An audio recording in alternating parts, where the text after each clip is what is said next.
Agora sim. Agora foi. Agora foi. Demorou, mas foi. Então,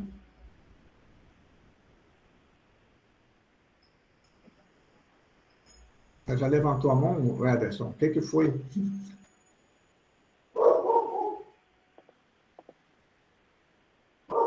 Acredito que tenha sido sem querer, mas não se preocupem.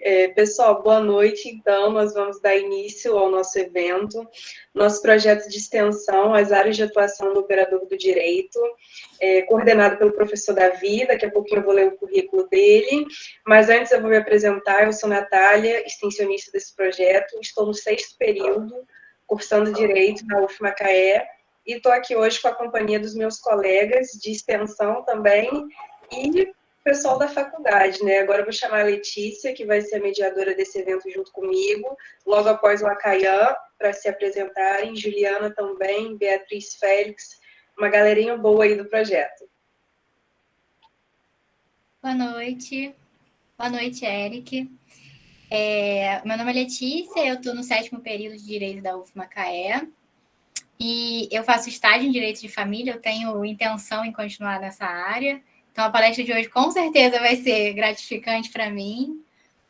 E o projeto chama muita atenção justamente para a gente ter essa visão, né, das possibilidades da atuação do operador de direito. E é o meu primeiro projeto de extensão da faculdade. Então, estou bem animada. E agora vou pedir para a Juliana se apresentar. Boa noite, todo mundo. Eu sou Juliana, eu estou no 7º período, estudo junto com a Letícia, de Direito da UFMacaé. Eu faço estágio na Vara Criminal da Defensoria, mas eu também já fiz estágio na Vara Única, então tive só um pouquinho de contato com a parte de família, e agora eu estou tendo a matéria, né, de Direito de Família. E também estou muito feliz em participar do projeto, estou bem animada, porque é o que a Letícia também comentou, que a gente vai ter a oportunidade de assistir e saber sobre as várias áreas, né? Algumas que a gente não aprende mais tradicionalmente na faculdade. E é isso.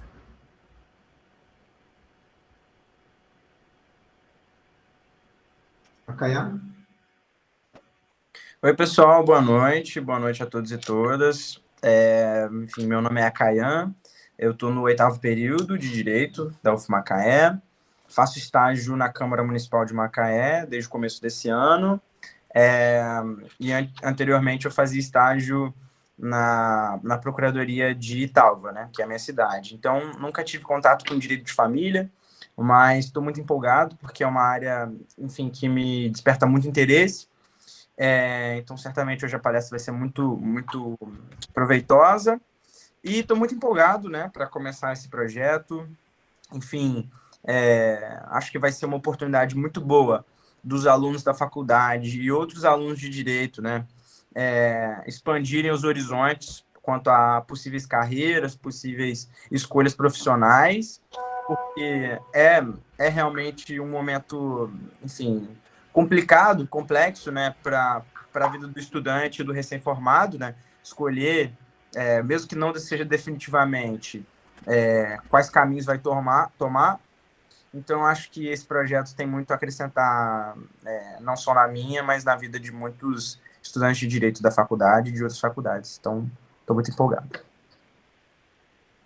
Tranquilo. A Gabriela está aí? Pelo menos eu ouvi. Boa noite. Oi, Gabi. Meu nome é Gabriela, eu sou aluna de Direito na UF do 9º período. Atualmente eu faço estágio na Justiça Federal, estou lidando mais com a área civil previdenciária, mas eu já estagiei por quase um ano no gabinete da Vara de Família. Acho que o evento de hoje vai ser muito enriquecedor, né, para mim, que amo essa área, gostei muito de ter estagiado nessa área. É um evento interessante para quem ainda não cursou Direito de Família, né, e vai ter um contato inicial com esse tema, e também é interessante para quem já viu e tem interesse, de repente, em seguir nessa área, né? Então, estou muito grata pelo evento de hoje, Tomara que dê tudo certo. Estou muito feliz em participar desse projeto também, né? Junto com o professor Davi e os outros alunos. E é isso. Boa noite para todo mundo. Beatriz, quer falar alguma coisa? Oi, boa noite. Eu não estou conseguindo ligar minha câmera, está dando certos problemas aqui, mas só para me apresentar. Meu nome é Beatriz Félix, eu estou no quinto período também, faço estágio na Defensoria Pública, né, na terceira vara civil. Ainda não tive direito de família e a ideia do projeto para mim foi muito especial, assim que eu soube que abriu o projeto, eu fiquei muito feliz porque era um anseio e um assunto que eu estava pensando muito, assim, né? Que a gente fica meio perdido, daqui a um tempo a gente já está terminando a faculdade, e a gente pensa as possibilidades que a gente pode ter. Então, eu fico muito feliz de participar, é meu primeiro projeto também, e acho que hoje a palestra vai ser bem gratificante, assim, estou bem animada. Também está aqui conosco, também pertence ao nosso projeto, o professor José Antônio Calegari. Calegari.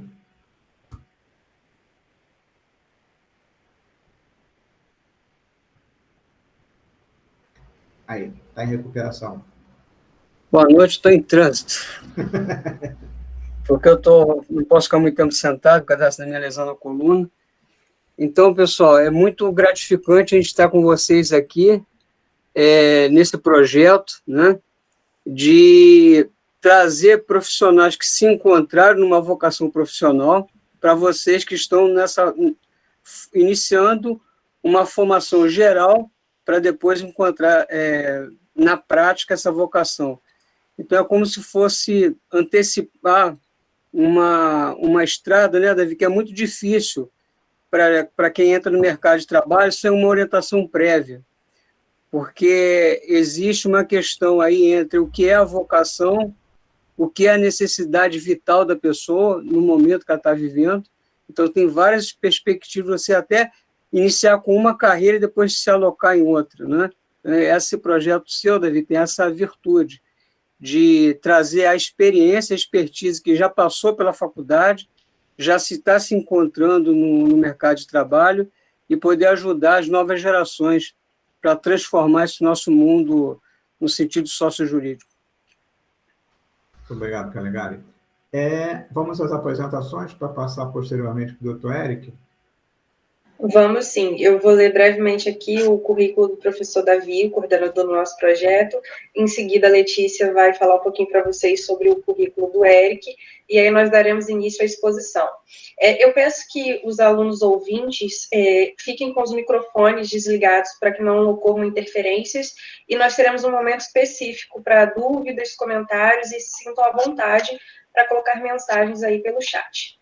Bem, vamos lá, professor Davi. Peço licença para ler, tá bom, gente? São currículos certamente o que a gente almeja conseguir, né? Mas vamos lá.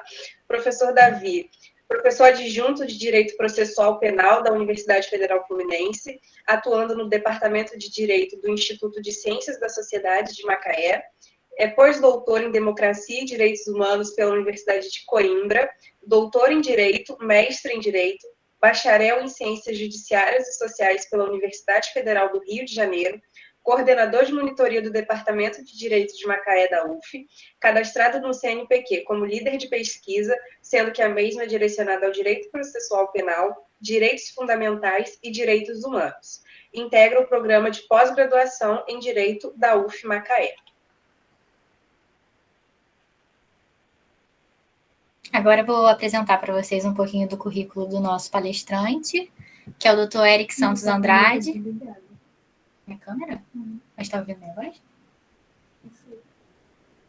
Ih, acho que deu problema. Eu não, Letícia, pode falar. Ai, perdão.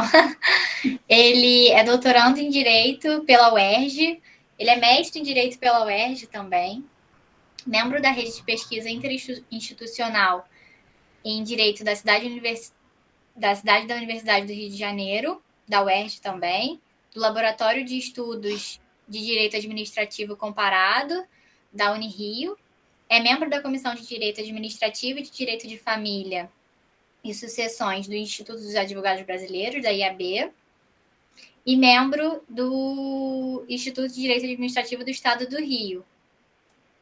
E ele é advogado formado pela UF Macaé.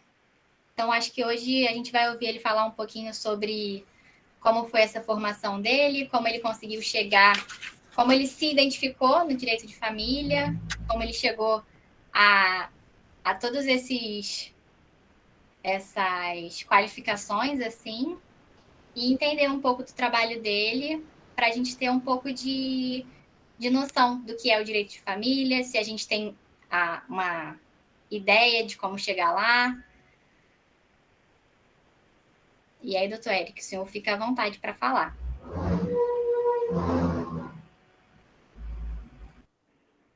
Perfeito.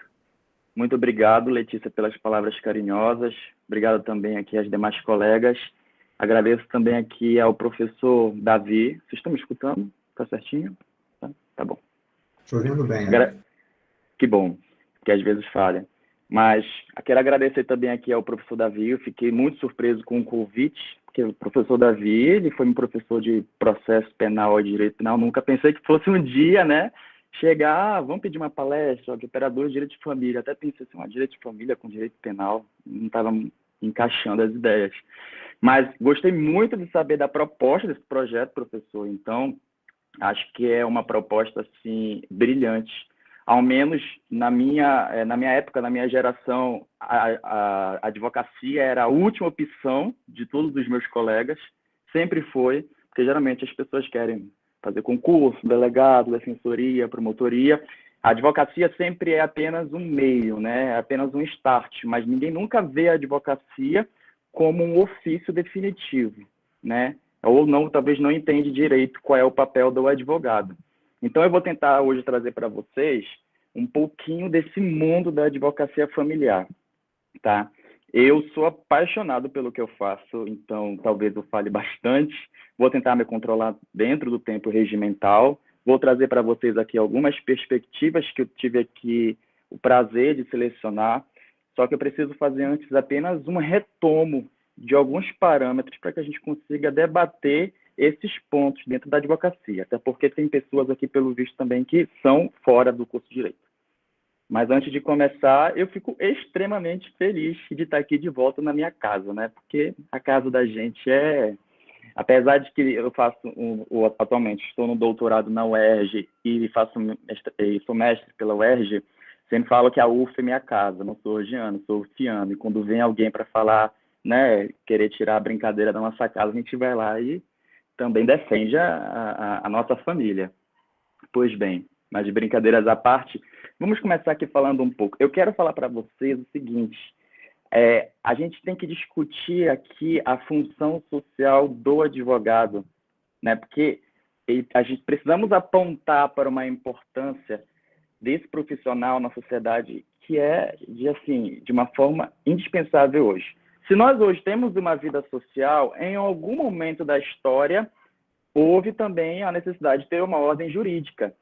Então, o advogado, assim, lato sensu, o advogado em si, ele tem que ser visto, nós devemos entender o papel da advocacia como administradores da justiça, que é o que está disposto lá na Constituição. E eu acho muito bacana que, desde a minha faculdade até hoje, eu consigo visualizar o papel do advogado da seguinte forma. Nós vivemos constantemente num jogo, as relações sociais são os jogadores. Juízo, poder judiciário, poder executivo, poder legislativo, são aquelas pessoas que vão ali atribuir e repartir as competências nessa sociedade. E onde é que o advogado entra? Geralmente o advogado vai ser aquele jogador um pouquinho chato que estudou as regras do jogo e vai ajudar as outras pessoas quando ela tiver algum problema com o Estado ou entre si. Então você tem aqui aquela dicotomia, direito público e direito privado, que está sumindo com o tempo, eu sei. Mas é bacana da gente visualizar isso, porque nós, hoje, os advogados, têm um papel de suma importância na garantia desses direitos constitucionais, desses princípios constitucionais, e que sem eles seria impossível de vivermos hoje num Estado democrático de direito. Aí eu acho muito bacana, uma vez, uma pessoa falou para mim assim o seguinte, é uma afirmação de um advogado muito conhecido, que é o Heráclito Pinto, que ele fala que a advocacia não é para covardes, né? O exercício da advocacia não é para covardes. E há muito tempo eu fiquei com isso na cabeça. E vou trazer para vocês alguns casos interessantes que eu pude vivenciar na advocacia, que vão ilustrar isso. Mas, Eric, por que você está falando isso? É para colocar medo? não é para colocar medo, mas é para mostrar para vocês que haverão muitas situações que, se vocês escolherem esse ofício belíssimo, que é extremamente gratificante, você consegue ver o resultado na felicidade, no rosto das pessoas, você vê elas, sabe, não tem palavras para expressar quando você consegue atingir o objetivo e tutelar o direito daquela pessoa. Então, vai ter momentos assim? Mas vão ter muitos momentos que vocês vão passar por dificuldades como qualquer outra profissão. Mas a grande questão é, o advogado tem que começar a ser visto como uma profissão não de última ratio, mas como um administrador importante desse processo de justiça, ok? Então, olha só, antes de tudo, eu quero situar vocês dentro do direito de família. Meus amigos, o direito de família, ele é um dos direitos mais complexos e mais multidisciplinares que nós temos hoje dentro da nossa ciência jurídica. Então, quando a gente pega um direito trabalhista, a gente envolve ali somente normas e disposições atinentes à seara trabalhista, a mesma coisa ao penal. Quando eu trago para vocês a discussão do direito, e isso vai assim, de um aviso até para quem tem interesse em entrar nessa área. Você não vai ficar apenas lidando com família. Muito difícil você ficar apenas com família, mas você vai acabar atuando alguma vez na vida, na seara penal, na seara trabalhista, até no tributário. As relações familiares, esse núcleo familiar que é tutelado na nossa Constituição, ele tem uma ramificação que ele acaba atingindo as outras searas. Então, tem um centro dele e nós temos as ramificações. Por que eu estou falando isso para vocês? Que aqui vem o primeiro ponto que eu preciso registrar. Falei para vocês, eu tenho muita coisa bacana para trazer para vocês. E eu me empolgo. E olha só, se vocês vão advogar, e é muito importante vocês começarem a pensar nisso, vocês vão ter que escolher uma área para vocês se especializarem. Esse é o primeiro ponto. É igual ao médico. O médico clínico geral, ele atende todas as causas, mas ele nunca pode dar um parecer específico, ele nunca é procurado para conseguir uma cura de um tratamento específico. Ele sempre tem que direcionar para as áreas especializadas. Na advocacia, a mesma coisa. O prestígio que você passa para o seu cliente, a confiança, também está dentro da sua especialização. Eu gosto muito de falar que quem muito faz, acaba fazendo, às vezes, mal feito. Não é porque a pessoa não é dedicada. Não é porque a pessoa não consiga fazer mais de uma coisa, mas é porque devemos reconhecer que dentro do direito existem múltiplas áreas de conhecimento jurídico e que essas áreas de conhecimento jurídico, elas são amplas, são muito complexas. O rito que você está acostumado a estudar de uma seara não é a mesma que vai se aplicar na outra. Mas quando eu trago para vocês aqui o direito de família, e isso eu acho bacana para aquele que é indeciso, porque tem gente que entra na faculdade sabendo o que quer, e tem muitos que entram na faculdade de Direito, vão descobrir ao longo do curso. Tem outros que vão terminar o curso e ainda não vão saber direito o que vão querer fazer. E isso é normal da vida, tá? Não se preocupe, não se questione por conta disso. Tive uma amiga que não sabia exatamente o que ia fazer no curso, aí infelizmente ela veio a trancar a faculdade, e ela retornou, terminou o curso sem saber ainda o que queria fazer. Então, é muito importante a gente tentar ver as possibilidades. E eu vejo dentro do curso de Direito a seguinte situação. É impossível de você conseguir conceber a um estudante de Direito que posteriormente vai prestar o exame da ordem, que ele nunca na vida tenha pego um processo. Que ele nunca na vida tenha estudado, distribuído uma ação, apresentado uma contestação, interposto um recurso. Isso é necessário na vida de quem está ali no curso de Direito e também vai exercer a advocacia. O primeiro obstáculo que a gente vai ter que vencer após a conclusão do curso é o exame da ordem, que a cada dia vai incluindo mais disciplinas, né? E ela vai se tornando mais específica. Mas a grande questão que eu vejo é perdemos um pouco dessa qualidade na advocacia porque as pessoas veem a advocacia como o último recurso. Não querem se dedicar, não querem se especializar. Então, por isso que é importante a gente começar a mudar esse tipo de pensamento. E aí eu quero trazer essa reflexão para vocês, tá? E aqui no direito de família, por que eu estou falando que ela é multidisciplinar? Existe no nosso contexto hoje múltiplos núcleos. Não é apenas a relação, né, heteroafetiva entre um homem e uma mulher. Nós já temos outras relações também que são reconhecidas como entidades familiares. E olha que bacana. A gente vê isso ao longo da história, a partir de 1988 com a Constituição, somente depois que houveram discussões que começaram a ampliar esse conceito. Então, hoje nós temos famílias monoparentais, nós temos famílias também homoafetivas, nós temos também famílias que são constituídas pela socioafetividade, e tem um tema bacana que eu vou trabalhar aqui com vocês também, que é muito bacana em família e que eu fico muito feliz de estar participando no nosso escritório de advocacia, aqui no Rio, de um dos processos pioneiros nesse sentido, que é o direito dos animais, o direito pet, no direito dentro da seara de família. Olha que bacana. Para quem nunca pensou que pet seria objeto de discussão, de regulamentação de visita, de pensão alimentícia, a gente começa a perceber como que não é fácil, né? O direito está sempre em uma constante mudança, e essas alterações requerem de você, tá, estudante ou um profissional que um dia queira atuar nessa seara, uma constante, tá, atualização. E aí depois eu vou falar um pouco da minha trajetória, do que foi benéfico para mim, o que eu pude aprender com os meus clientes para vocês poderem se situar, ok? Se alguém tiver alguma dúvida, também pode ir perguntando, que eu vou explicando para vocês. Então, assim, que a base da família ela é um objeto de tutela pela nossa Constituição, isso nós já sabemos. Éric, o advogado de família, ele vai atuar em quê? Quais os processos? É somente pensão, regulamentação de visita, alienação parental? É o que muita gente pensa, né? Mas não vai ser somente isso.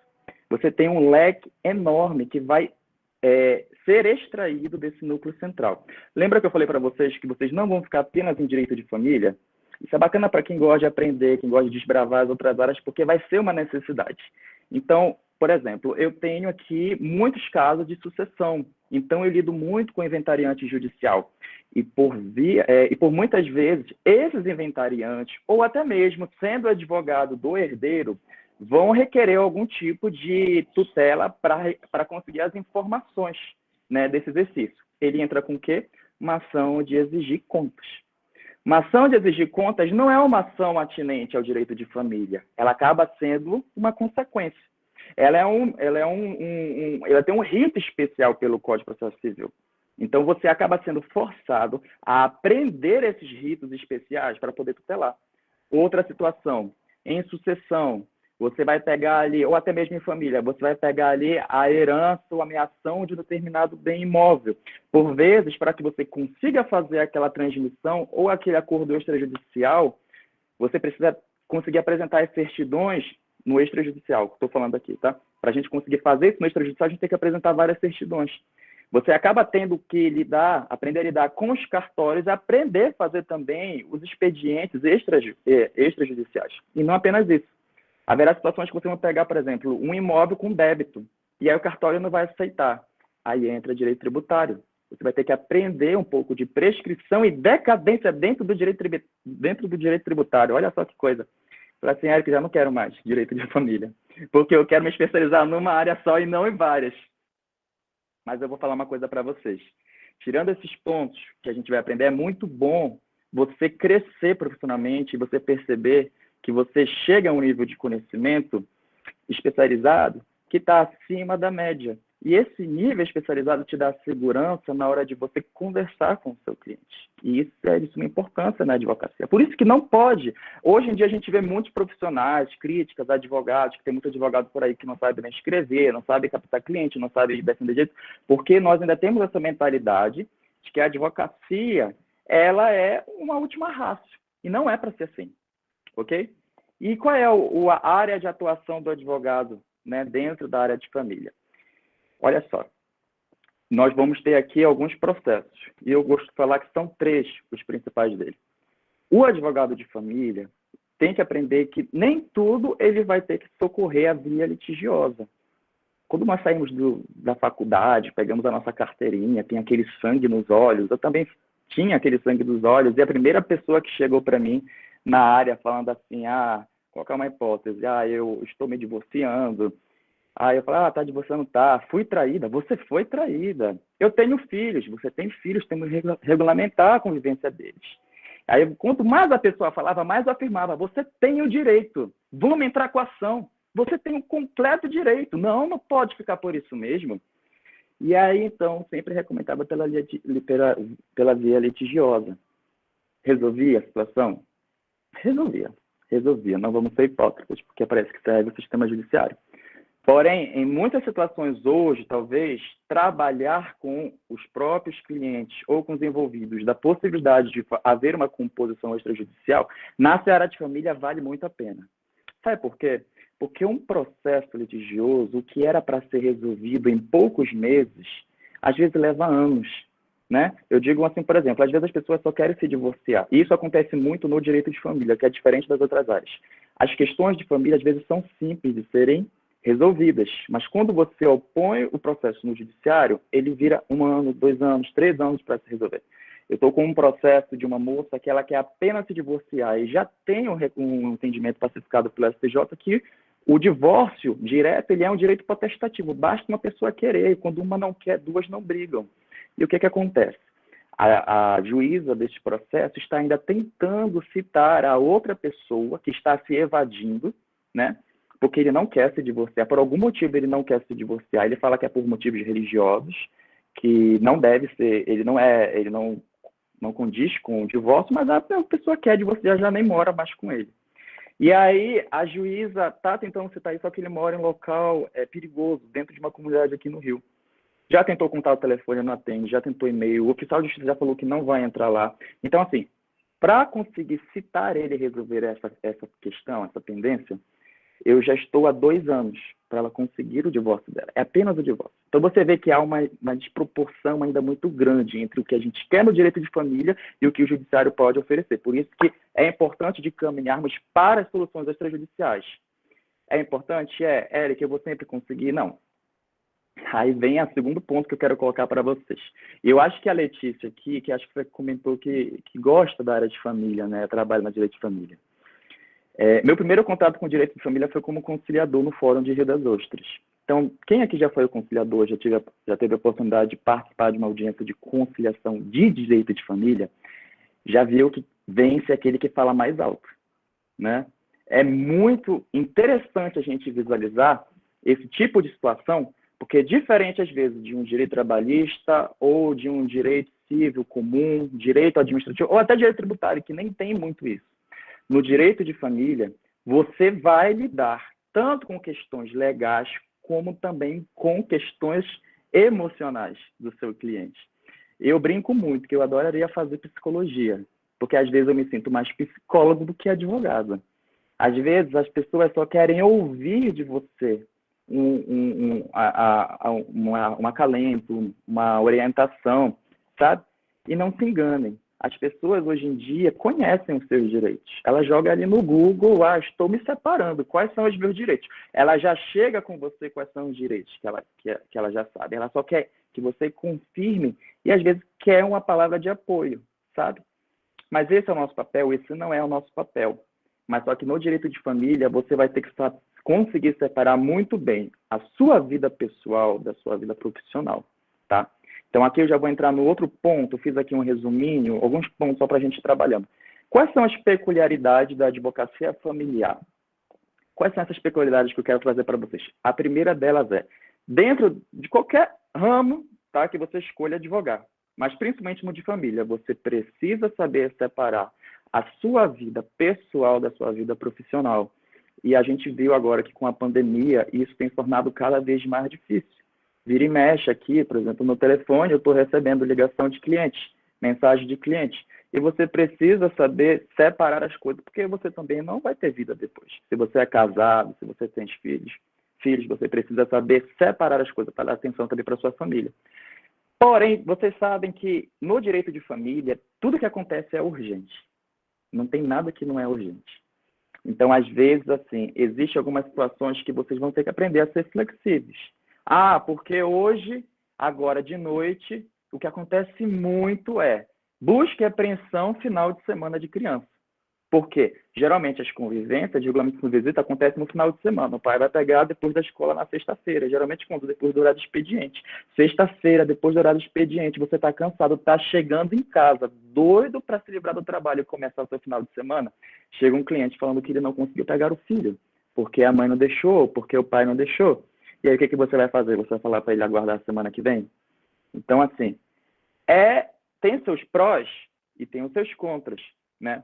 Mas a questão é, você vai ter que saber lidar, ter jogo de cintura. saber filtrar o que é importante e o que não é importante. Eu até hoje estou aprendendo, mas antes, quando eu vi, eu já estava, às vezes, até meia-noite, 1 da manhã, escrevendo peça, e já era fora do meu expediente de trabalho. Então, isso é importante da gente colocar aqui, dentro de pauta, tá? Mas é como eu estava falando para vocês, tem essa importância da gente se especializar e entender o direito de família. Agora, o conhecimento, ele é muito importante. Você tem que estar sempre estudando, sempre se preparando, né? Você vai terminar a faculdade, tem alguma área que você gosta, que você quer, assim, mergulhar, porque você tem interesse, procura fazer uma pós, procura fazer um mestrado, doutorado, e isso é uma coisa que vai te ajudar muito em todas as áreas, principalmente na área de família. Olha só que interessante, isso aqui é uma peculiaridade que eu vou trazer para vocês. O direito de família é uma área que você sempre vai ter uma cartela de clientes. É muito difícil de não ter cliente. As pessoas hoje em dia, elas vivem, né, e se doam pelas relações. Cada vez mais a gente consegue visualizar as relações familiares como algo muito romantizado. A gente quer ter uma relação, só que assim, para a felicidade do advogado de família, essas relações são tão superficiais que as pessoas hoje em dia estão se casando, estão se separando 3 dias depois. Estão se separando 1 ano depois. A gente vê isso muito na televisão, na mídia. E eu digo assim, enquanto que as pessoas estão discutindo esse tipo de situação, que está sendo um problema, quem está ganhando é o advogado de família. Se você tem interesse em advogar na área de família, então venha.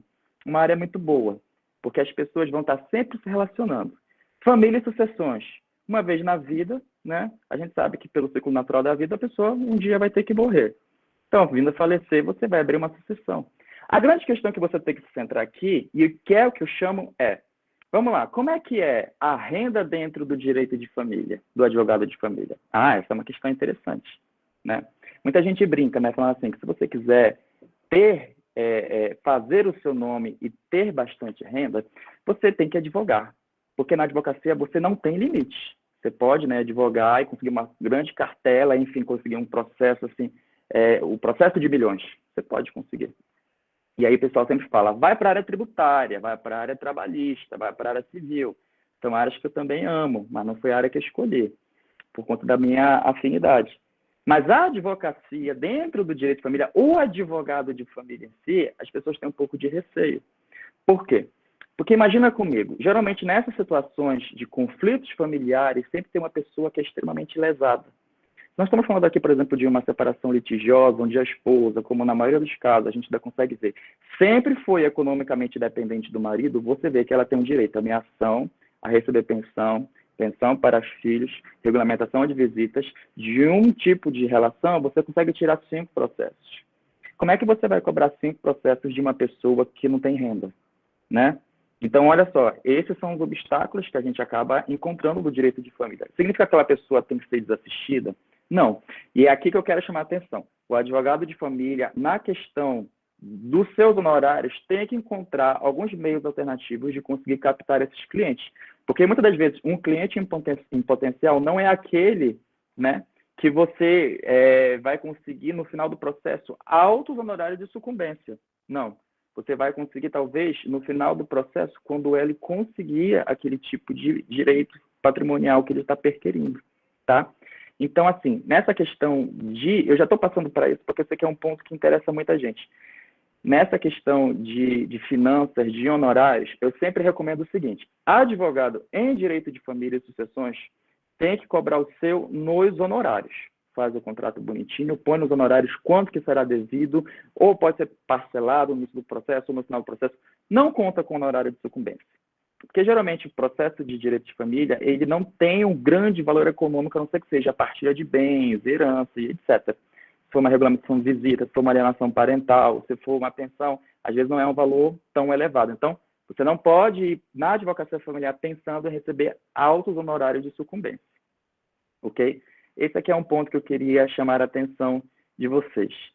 Eric, existe vantagens e existe desvantagem na advocacia familiar? Existe. Eu acho um trabalho belíssimo porque eu particularmente adoro lidar com crianças. Amo aqueles catarrentinhos.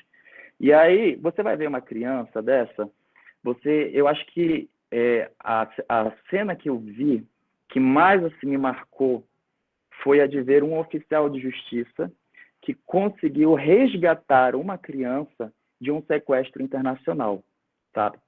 Então, eu acho que para todos nós que estamos aqui, para todos vocês, em algum momento na vida, vai acontecer alguma situação que vai marcar a vida de vocês.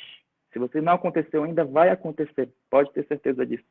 E eu lembro que nesse momento, por gostar muito de criança e sempre gostar de estudar muito o ECA e essa legislação especial que nós temos em prol do menor e do melhor interesse da criança, da proteção integral dela, eu pude ver o que eu sempre quis, na essência, com o curso de Direito. Eu sempre coloquei assim, eu queria fazer algo que eu pudesse ajudar as pessoas, né? Só que eu não conseguia ainda vislumbrar isso muito bem na advocacia, no direito em si. E eu consegui ver na advocacia a possibilidade de cuidar de problemas sociais dessas pessoas, que muitas das vezes os problemas sociais é o que mata elas, né? Não somos médicos, a gente não cuida da saúde, mas o advogado, ele tem um papel relevante na saúde social e do psicológico dessas pessoas. Então, quando eu vi aquele oficial de justiça resgatando uma criança que, enfim, não via o pai há mais de 2 anos, e eu pude ver aquela criança se debulhando em lágrimas, correndo para abraçar o pai, é uma sensação assim que você sente um dever cumprido. Sabe aquela frase que as pessoas falam assim, quando a gente faz uma coisa por amor, às vezes não importa o valor que a gente recebe, e aí a gente é feliz. Tem um pouco também de sentido, ele é verdade também. Não estou dizendo que o valor não importa, mas você se sentir bem com o que você faz, isso é importante. Então, se você nunca pensou na advocacia e pensa em advogar, você deve estar com esse olhar para o que você gosta, do que você tem afinidade, do que marca você. E assim, em cima disso, você começar a estabelecer as suas metas. E é interessante a gente ver isso.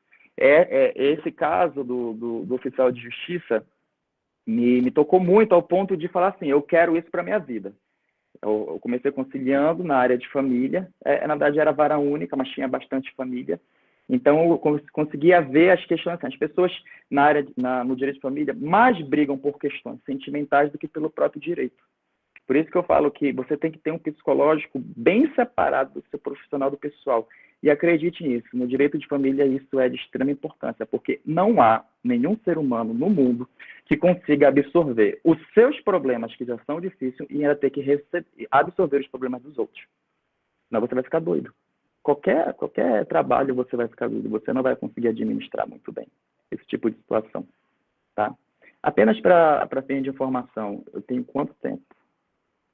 Ou não? Fala. Não, pode falar, Davi. Em teoria, até às 9 horas, mas não tem problema. Não, tá bom. Eu vou tentar ser conciso, porque o debate aqui, para mim, é o mais importante. Mas eu vou continuar trazendo esses pontos para vocês. Até aqui estão me acompanhando, né? Tudo bem. Vamos lá, então. A grande desvantagem, eu coloquei aqui, existe uma desvantagem no direito de família? Existe. Gente, a maior desvantagem que eu vejo no direito de família são 2. O primeiro deles é o estresse. É estressante você advogar em família porque você lida com questões pessoais das pessoas. Você lida com o filho dos outros. Você não está lidando com seus filhos. Você saber que uma criança está passando necessidade porque o pai não paga a pensão, ou se evade, ou porque a pensão é insuficiente, você acaba, se for igual eu, então a gente absorve tudo do mundo e assim se sente culpado. Então, assim, é uma profissão muito nobre, eu acho. Na advocacia familiar, você ser um advogado familiar é uma profissão muito nobre, mas ele é estressante. Então, como é estressante, você tem que saber lidar com esse tipo de situação para que você não venha a se desgastar, ao ponto de não gostar mais de advogar, como acontece com muitas pessoas, porque sempre tiveram o foco errado. Agora, o segundo ponto, que é o que eu vejo assim, que é uma desvantagem no direito de família, mas isso vai depender muito de vocês e dos futuros operadores do direito. Ainda existe no nosso sistema judiciário uma visão muito patriarcal dentro do direito de família. Ok? O que eu quero dizer com isso? Eu já passei por inúmeras situações onde o meu cliente, por ser do sexo masculino, ele tinha a total capacidade e competência para conseguir a guarda da criança. E a criança, em laudos, dizia que queria ficar com o pai. Mas ainda existe um pensamento dentro do judiciário onde a criança sempre fica com a mãe. Isso é apenas um ponto. É um ponto que eu estou pensando aqui para a gente pensar. Ok? Vocês estão percebendo isso? Então, assim, haverá momentos que vocês vão acabar esbarrando nesses obstáculos dentro das audiências. Então, vocês vão ter que tomar muito cuidado com isso. Vocês vão ter que trabalhar principalmente o convencimento. O convencimento do advogado de família dentro das audiências, ele é de suma importância. Eu acho que é um dos principais.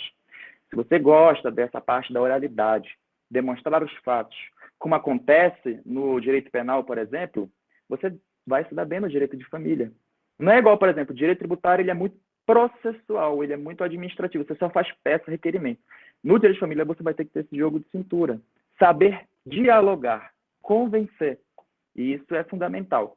Quer ver um exemplo? Olha só, um exemplo que eu costumo dar, e foi acho que a segunda audiência que eu fiz quando eu comecei na advocacia. Ele era de um inventário, onde o inventariante, ele entrou contra uma das herdeiras, uma ação de prestação de contas. O que acontece? Qual era a situação? Existia um imóvel e esse imóvel estava alugado. A pessoa que veio a falecer, tá? Ela era neta dessa herdeira, tá? Veio a falecer, era neta. Acontece que quem morava junto com a neta no imóvel era essa senhora. A neta trouxe a avó, deixou a avó lá, morou lá. Ok. Se eu não me engano, eu não lembro, mas acho que era neta e avó. Acho que era neta e avó, era tio e sobrinho, não lembro. E aí o que acontece? Quando ela veio a falecer, o tio entrou com ação de inventário e disse assim, você pode continuar morando aí, sem nenhum problema. Então, você vê aqui uma espécie de comodato verbal, certo? Uma concessão gratuita. O que acontece? Passou anos, e aí o processo tornou litigioso, e aquele senhor, então, se voltou por uma orientação do advogado dele contra ela, que estava residindo no imóvel, dizendo que ela não poderia estar ali morando gratuitamente por gerar prejuízos aos pólios. O que ele fez? Entrou com uma ação pretérita para cobrar desde a ocupação dela naquele imóvel, ou seja, da data do óbito até hoje, aluguéis daquela senhora, que acreditava na palavra dele, que ele estava morando lá a título gratuito, porque ela não tinha condição. Então você vê nessa situação um conflito, uma demanda e uma questão social a ser resolvida. E nós estávamos por essa senhora. E o que acontece? Quando a gente olha a letra fria da lei, muitas das vezes, os aplicadores do direito não estão preocupados com essa questão social. E aí cabe ao advogado tomar esse tipo de iniciativa. Só que nesse caso específico, a aplicadora do direito simplesmente olhou para o caso e falou assim, olha, a lei é muito clara. Se ela veio a falecer, o comodato que antes existia deixou de existir. Ele se extingue naturalmente. E por ela estar residindo tantos anos nesse imóvel, é óbvio que ela gerou custas para esse inventário. O espólio tem que gerar lucro. Aí o que aconteceu? No final das contas, a juíza arbitrou em cima dessa senhora aluguéis pretéritos, que ficou no montante, não sei, uns 15 mil, 20 mil, que ela não tinha condição de pagar. Então, eu lembro muito bem que naquela situação, eu me pus tentando debater, convencer a juíza, falar assim, olha, está na lei, a gente sabe que está na lei, mas se você aplicar no caso fatídico, social, você está cometendo uma injustiça enorme com essa senhora, porque está comprovado que ela sempre esteve lá e ele estava de acordo. E aí o que a juíza fala? Doutor, infelizmente eu não posso fazer nada, está na lei. Então, haverá situações assim, vocês vão se sentir impotentes, mas vocês têm que lutar para a gente conseguir mudar esses entendimentos. Entende? Então, dentro do direito de família, isso é o que mais acontece. Isso é o que acontece com mais frequência. Nem sempre tudo que acontece, tudo que está registrado lá no código ou na lei, vai ser justo quando você aplicar no caso concreto. E aí cabe ao advogado de família fazer essa interpretação.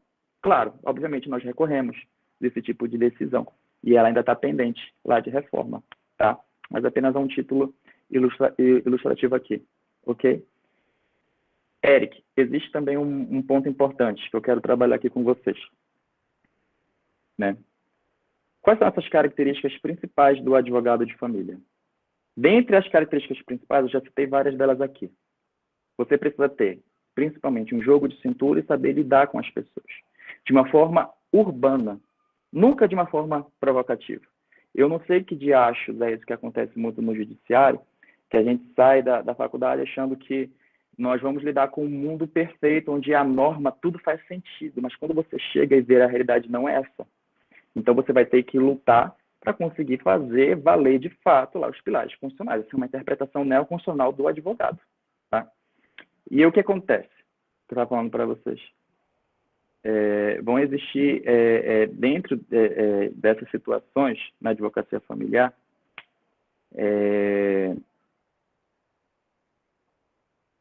estou retomando aqui do pensamento que eu estava falando antes. Sim, a questão da urbanidade. A urbanidade, ela é precisa. Mas por quê? Nunca devemos pensar nos cenários da audiência como uma guerra, um cenário de guerra entre advogados, que muitas das vezes acontece. Os advogados absorvem para si as questões pessoais dos seus clientes e estão lá desferindo golpes um contra o outro e às vezes falta com urbanidade. Isso já aconteceu várias vezes e a gente vê isso no noticiário. Então a gente tem que saber separar muito bem também essas coisas. Mas na advocacia familiar isso é muito, mas muito, muito comum, tá? Então, uma coisa que eu digo é tomar sempre atenção tanto para o cliente quanto para o advogado. Quer um exemplo? Vamos lá, um exemplo. Tinha uma cliente nossa aqui no Rio de Janeiro, que o filho dela, olha que interessante, o filho dela já tinha 17 anos, ia fazer 18 anos, e o pai, que era médico, era de outro estado, entrou com uma ação de regulamentação de visitas por filho. O que acontece? Quando a criança completa 18 anos, né, naturalmente, os pais não têm mais aquele exercício do poder familiar sobre o filho, porque o filho agora tem 18 anos, é maior de idade. Então, ele pode decidir o que bem ele quer, teoricamente, né?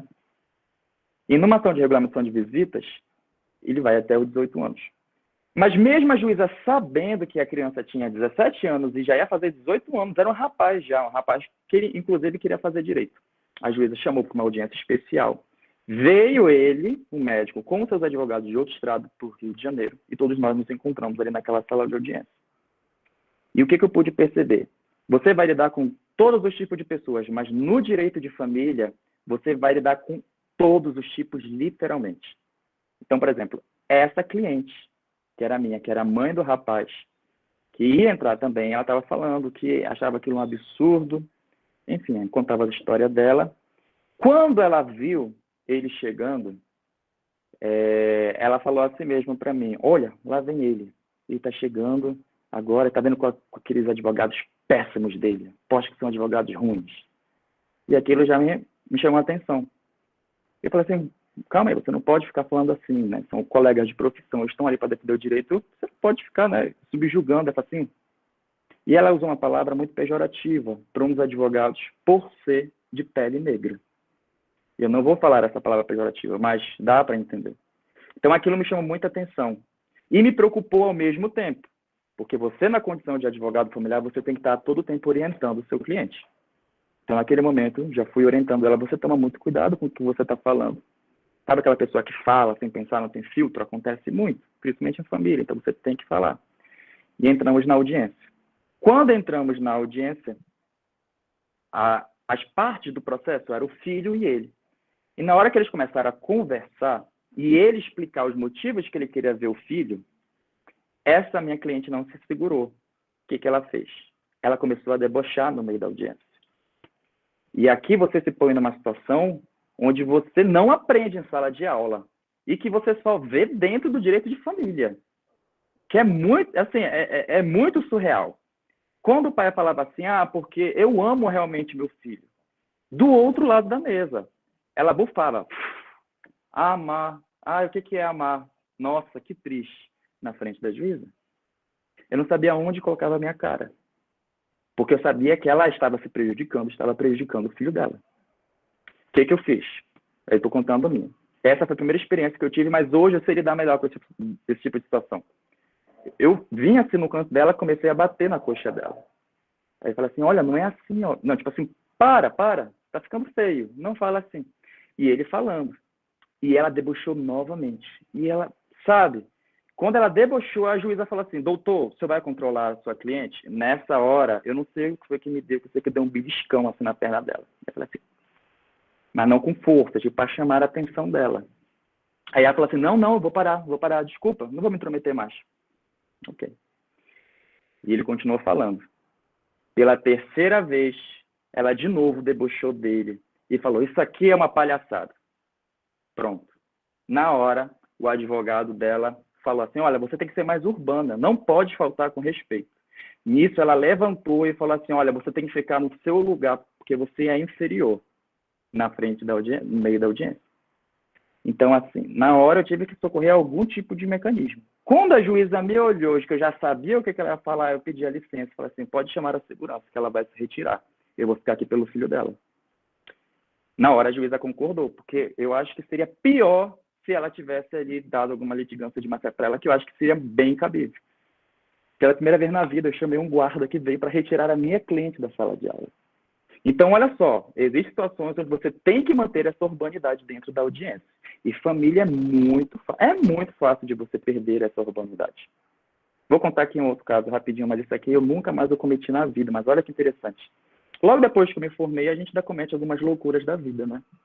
E nessas das loucuras da vida, era Réveillon, nunca tinha feito na vida, eu fui achar de pintar o cabelo de branco.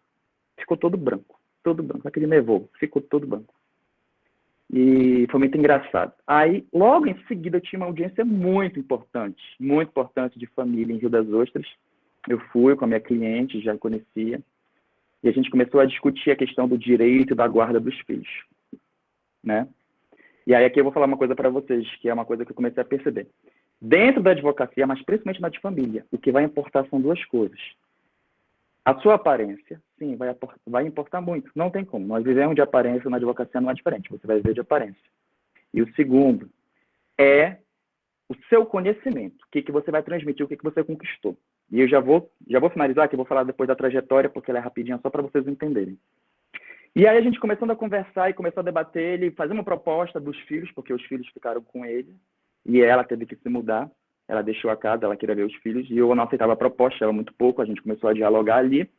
E teve uma hora que o advogado dele me cita essa expressão, né, essa afirmativa, falou assim, o que eu vou esperar de um moleque como advogado com cabelo pintado que nem filho tem? Na hora, o que me veio à cabeça? Às vezes você se destabiliza, porque você não espera um tipo de reação dessa de um colega seu. Então, assim, a gente tem que tomar muito cuidado com essa questão de urbanidade. Nunca faltei com urbanidade com ele, para ele falar esse tipo de sentimento. E apontando para o cabelo. Só que ele não era juiz, era conciliador. Então, ficou meio que off. O que foi que aconteceu? Olhei para a conciliadora olhou para mim. Comecei a conversar e falar assim, olha só, não é porque eu não tenho um filho que não posso advogar em direito de família. Porque posso não ser filho, mas eu sou o filho. Então, eu sei o que a criança também pode estar sentindo, né? Independentemente do cabelo ou não, o que importa aqui é o nosso diálogo. Se você está encontrando subterfúgios outros para conseguir contra-argumentar para uma questão que não tem a ver com mérito, então você não tem argumento. E aí você começa a tentar controlar de uma outra forma. Mas isso aqui, eu estou falando para vocês, não é para você prestar atenção na resposta que eu dei, mas é para pegar o seguinte, vai importar muito, hoje eu vejo isso, importa muito a sua vestimenta e o seu conhecimento. Então, são dois pontos que precisa prestar atenção. E aí eu vou falar agora da trajetória, tá? Porque tem muitas outras coisas para comentar, tinha muitas outras coisas para falar, mas eu acho que vai ficar muito tarde. Já deu 8 horas, vou falar só da trajetória. Pessoal, olha que interessante. A advocacia familiar, para mim, o primeiro contato foi na conciliação, certo?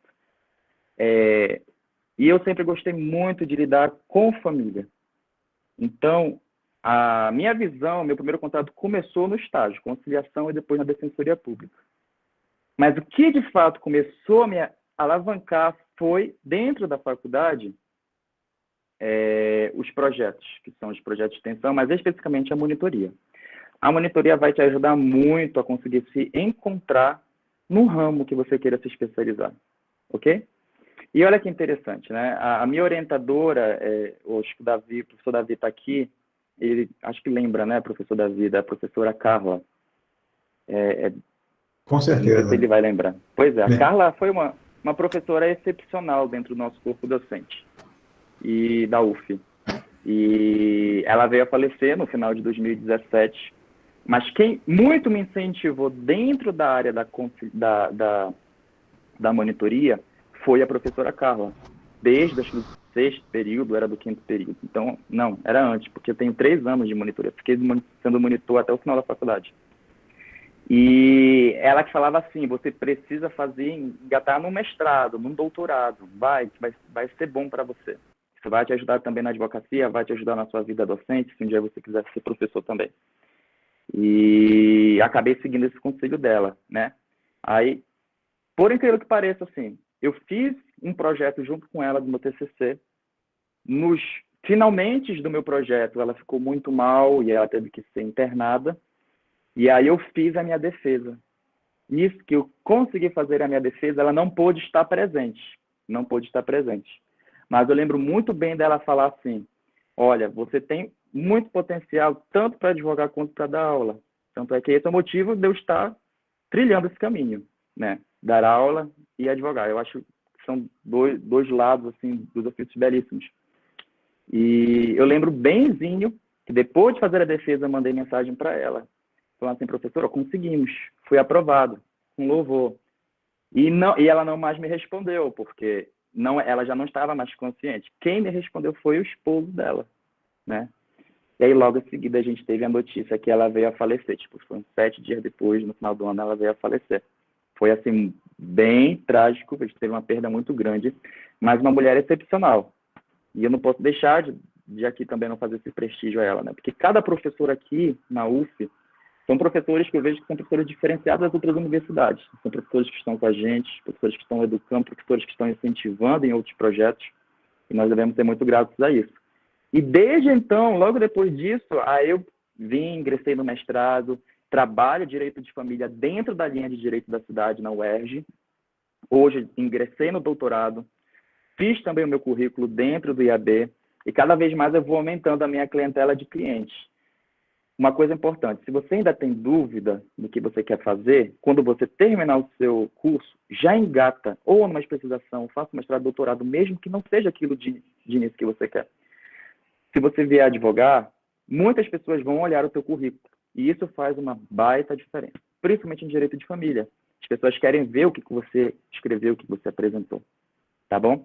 Esse é um pouquinho da minha trajetória, tem mais coisas, mas eu posso deixar mais adiante para as perguntas, ok? Outros casos que eu coloquei aqui, mas eu vou deixar mais para frente, mas só para falar, no direito de família também eu falei dos pets. Lembra dos pets? Maravilha, né? Quem não gosta de bichinho, né? A gente tem 2 aqui em casa. E eu vejo assim, é tão dinâmico o direito de família que essas relações elas se transformam e depende de bons aplicadores do direito para conseguir trazer esses fatos sociais para a norma. Porque a norma ela é inerte. A gente tem primeiro a mudança social para depois haver a regulamentação dela. Isso depende também do aplicador do direito, do advogado especializado em direito de família. Isso é muito interessante, a gente advogar em pet. Antes eu partilhava até garfo. Até garfo eu já partilhei. Mas partilhar pet, eu digo assim, é bem mais legal. Bem mais interessante. Tá bom? Bom, eu tentei aqui ser conciso para tentar trabalhar aqui com vocês os principais pontos que eu posso ver da advocacia para quem tem interesse, o que vai visualizar lá na frente. E aqui eu vou encerrar minha apresentação e vou estar disponível para possíveis perguntas e debates que eles se sentirem à vontade. Ok? Agradecer aqui a todos, agradecer também aqui às meninas que estão coordenando o projeto. Muito bacana de ver esse empenho de vocês. Espero que vocês também engatem aí na advocacia, tenham um futuro brilhante pela frente, seja o que vocês decidirem fazer, tá? E eu sei que serão também excelentes operadoras do direito, futuros advogados, se assim decidirem. Também aqui é o professor Davi pelo convite. Há muito tempo que eu não vejo o professor Davi, né?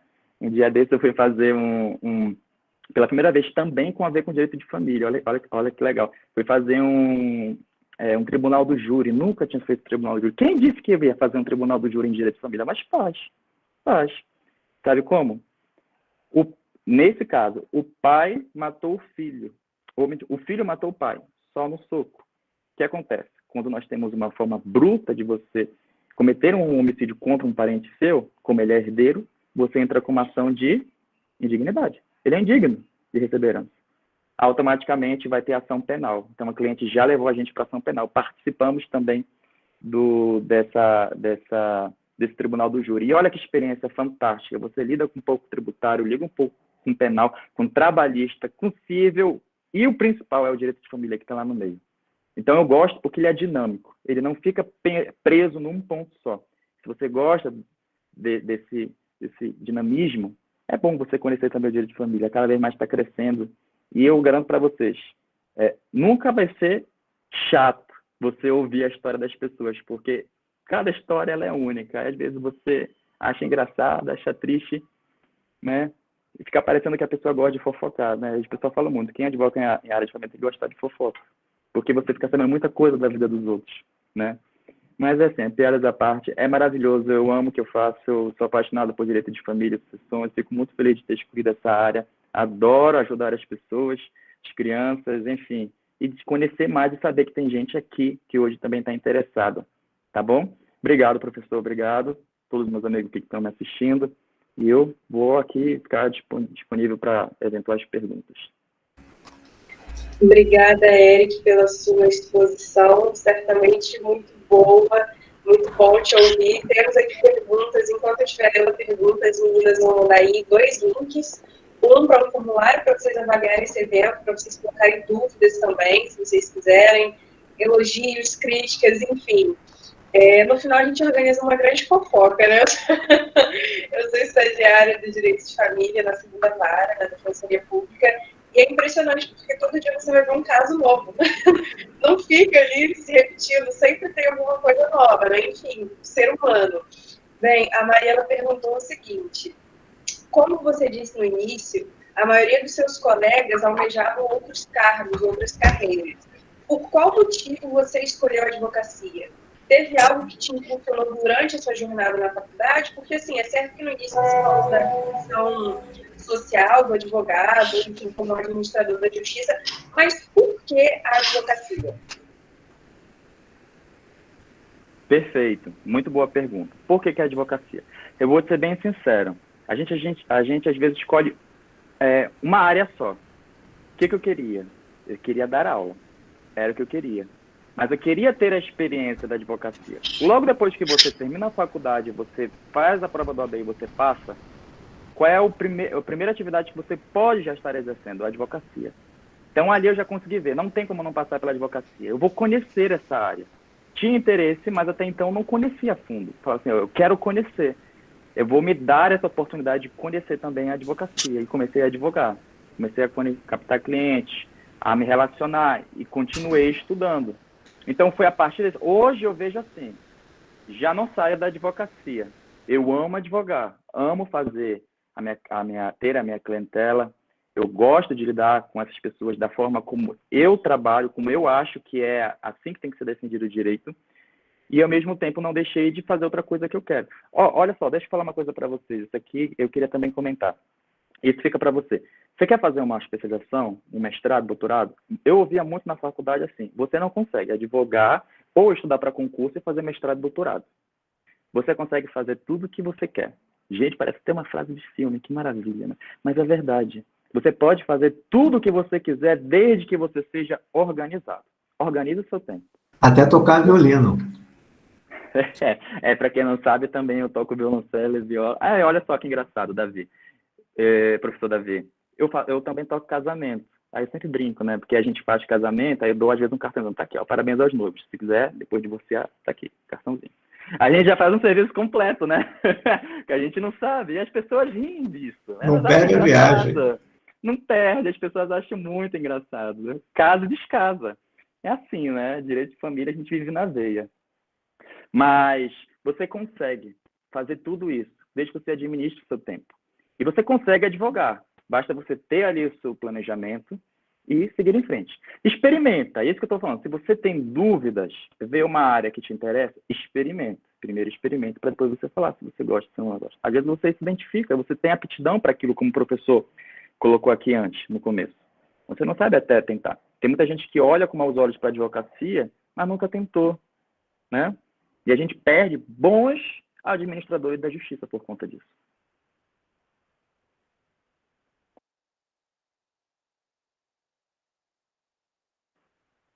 Ok?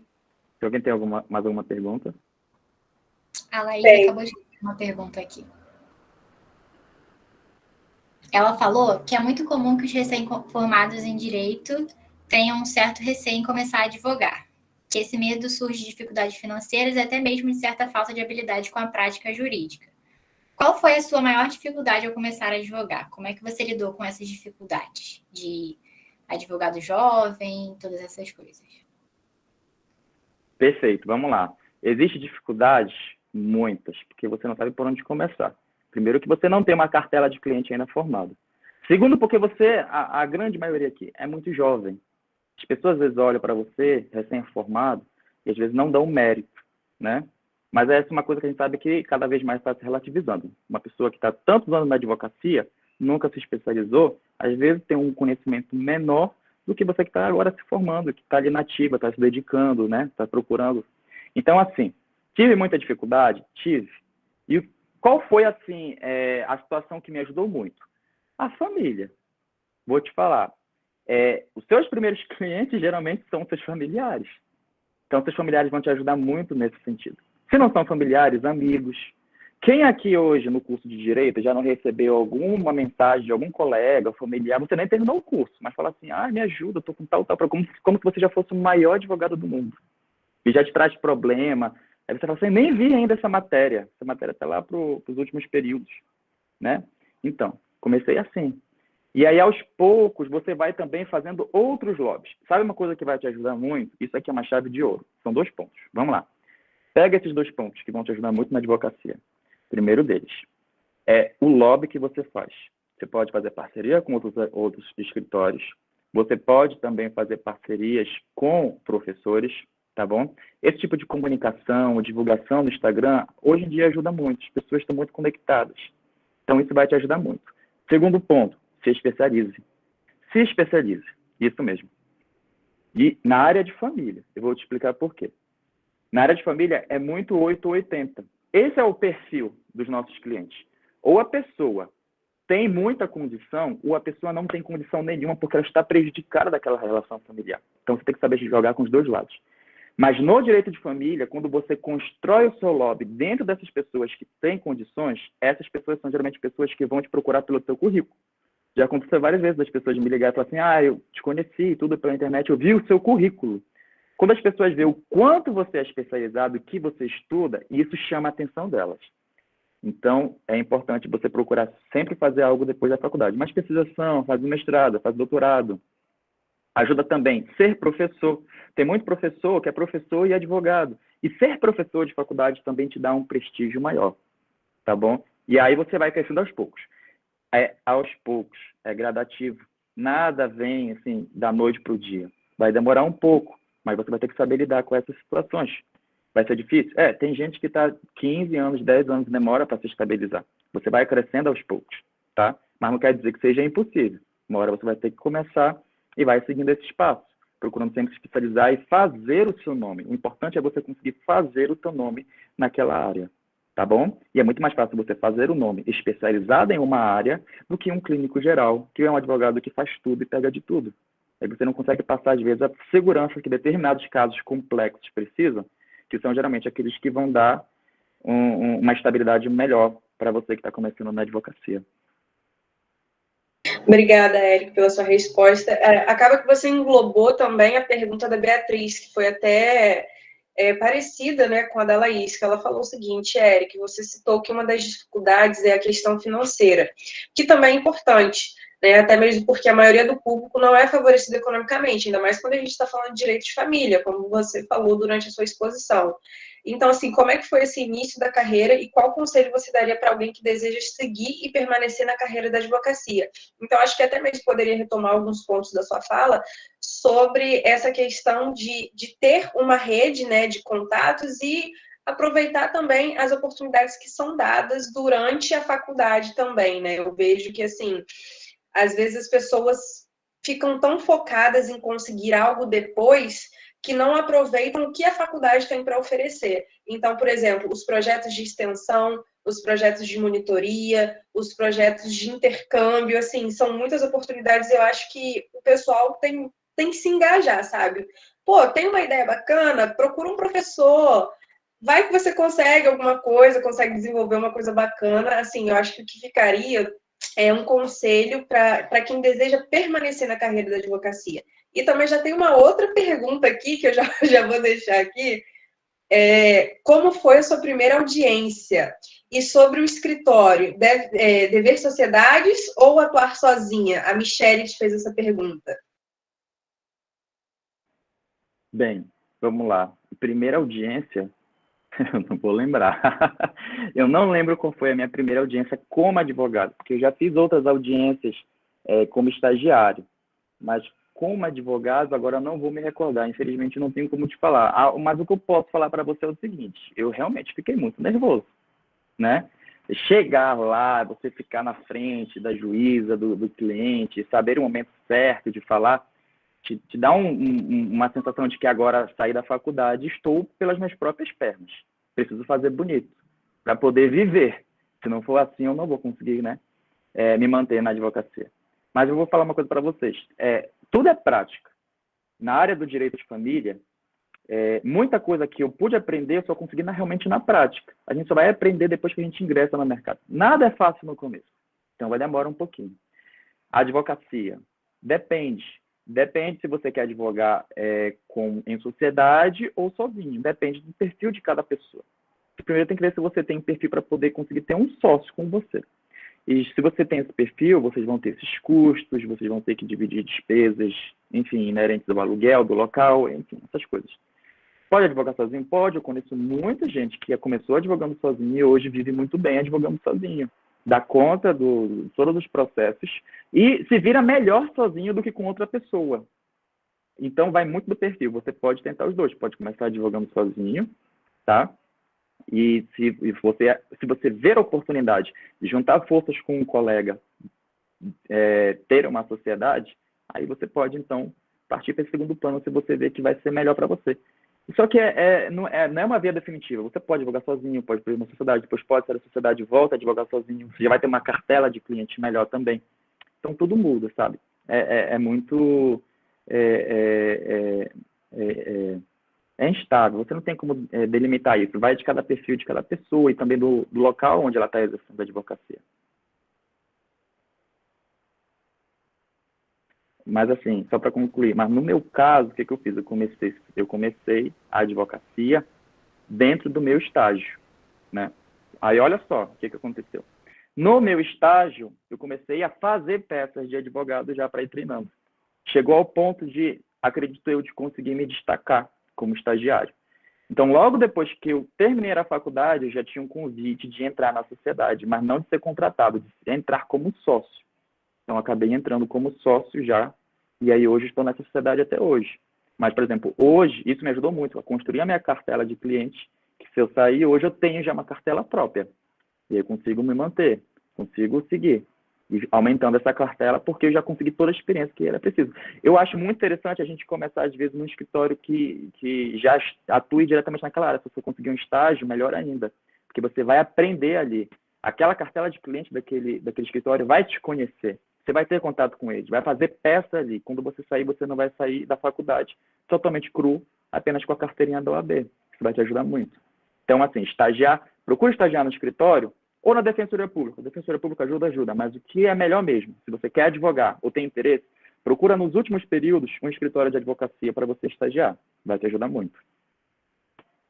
Agora, pegando um gancho dessa sua fala, chegou uma pergunta aqui pelo formulário, que é interessante até. A pergunta é a seguinte: como fazer a captação de clientes sem parecer que está roubando os clientes do escritório em que você iniciou? Essa pergunta é meio capciosa. Estão com malícia aí. Eu achei meio capciosa. Vamos tomar cuidado aqui, né? Está sendo gravada a aula. Mas olha só, vamos lá.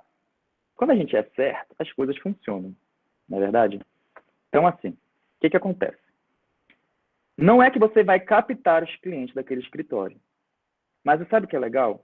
É você conquistar aquele cliente pelo trabalho que você desempenha. Então, eu não vejo muito assim. Não tem como você roubar cliente de outro advogado ou de outro escritório. O cliente vai te procurar por algum motivo. E se ele vier até você e você não está mais naquela sociedade, é porque você fez um bom trabalho e ele gostou de te acompanhar. O que muitas das vezes acontece. As pessoas têm uma percepção do advogado com que elas estão, do escritório que elas estão, só que depois, quando elas veem a realidade, elas veem que aquela pessoa que cuida do processo dela é que faz tudo acontecer. Então, se porventura, sabe aquela relação de confiança? É igual de médico. Eu só vou no médico que eu confio, que eu gosto, que eu me sinto bem e que me ajudou. Se aquele médico for para outro local, eu vou atrás dele. É a mesma coisa com o advogado. Então, assim, procure sempre se esforçar para dar o seu melhor, para você fazer o seu nome também dentro do local. Mas não é para você sair se divulgando assim, eu que faço a peça, não sei o quê, mostrando sempre. Não é assim também não, né? Mas você tem aquele, dá atenção, tira a dúvida. Se tiver que mostrar, às vezes, a minuta para o cliente revisar, mostra para ele, passa também pelos outros advogados. Mantenha o contato. Você não cria nenhuma relação com o cliente se você não tem contato. Você tem que ter contato. Tenha contato com o seu cliente, mas aí volta a falar, contato profissional. Pelo amor de Deus, é muito fácil. Como falei, a pessoa vem trazer o problema dela no direito de família, parece uma fofoca. E aí você concorda, parece que aquilo tem uma conversa de bar. E a pessoa acha que ganha uma intimidade com você. Você tem que saber fazer essa distinção. Tá bom? Muito obrigada, Eric. A gente acabou de receber uma pergunta aqui, da Gabriela. E, na sua opinião, qual seria a importância do Sejusc para o direito de família, que é o centro onde ocorrem as mediações e conciliações, né? Como? Pode repetir a pergunta? Qual a importância do Sejusc para o direito de família? Ser justo? Não entendi. Sejusc é onde acontecem as mediações, que aqui em Macaé tá. É frequente. Tá, entendi. Tá, não, são as câmaras de conciliação e mediação. Sim. Ok, vamos lá. Bom, ela é importante para qualquer ramo do direito, né? Porque a gente sabe que pela jurisdição, pelo nosso processo civil, vai ter que sempre passar previamente por uma audiência de conciliação ou mediação. No direito de família, como eu falei, ele é extremamente válido, vai te poupar de muito mais trabalho e desgaste emocional. Contudo, nem sempre vai ser possível você conseguir acordo. E você vai ter que tentar trabalhar sempre o psicológico das pessoas, conseguir com que elas vejam além dos sentimentos delas.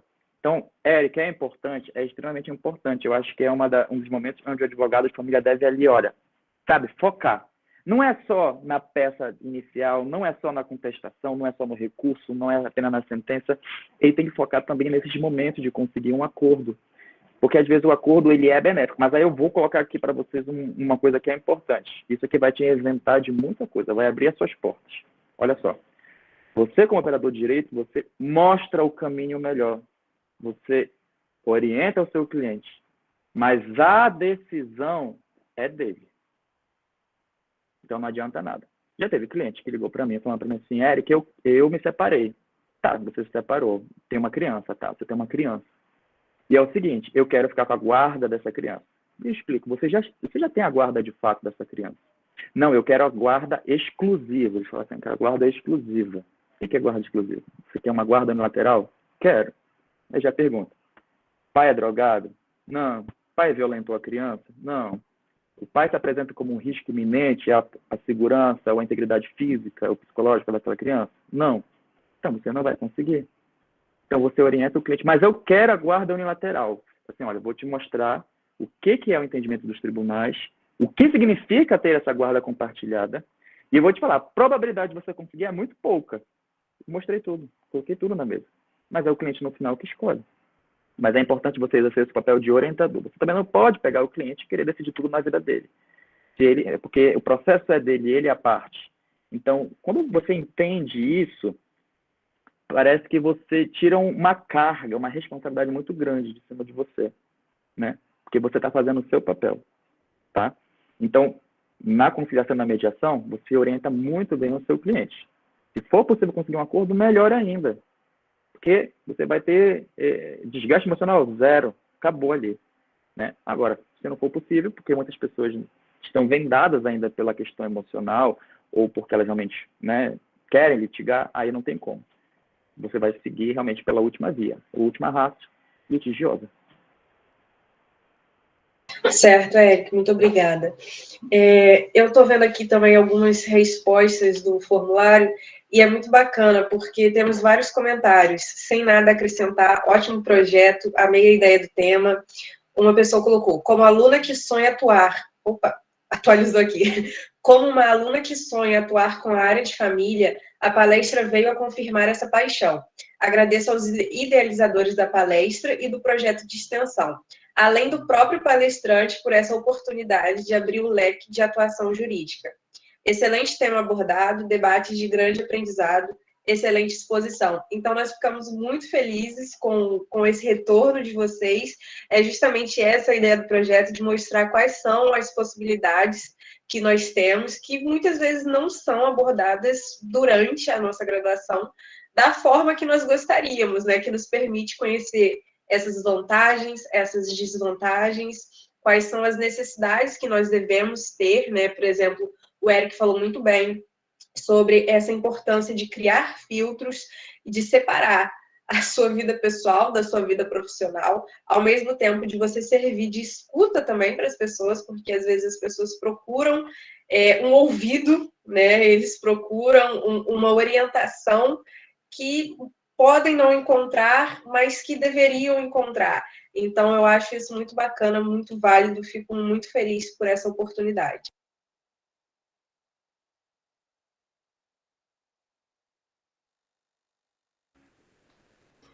Temos mais perguntas, pessoal? Não, sem perguntas. Sem perguntas. Então, eu quero agradecer ao tempo fornecido pelo Eric e inaugurar o nosso projeto, né, que é o primeiro a ser convidado, o primeiro a comparecer. Quando eu lembrei de você, eu liguei para a Bruna, falei assim, pô, tu tem telefone do Eric? Deixa comigo, deixa comigo. Ela foi minha monitora e participou de vários pipiques comigo, e ela fez esse intercâmbio, né? E foi uma grata lembrança você, porque você é lembrado pelos professores em determinadas ocasiões, e você funciona como um diapasão. Lembra do Eric? A referência que você tem ainda na faculdade, e você demonstrando aqui nessa palestra o amor, a dedicação que você traz no empenho da atividade laboral, é uma coisa muito interessante, porque eu considero, eu quando atuava lá na minha atividade última, lá na Polícia Federal, falava para os funcionários, quem paga o teu salário são eles, então você trata direito todo mundo, porque você tem que ter cordialidade, urbanidade. Uma coisa interessante que tem no regramento do funcionário público, urbanidade, e falta de urbanidade, ele é punido.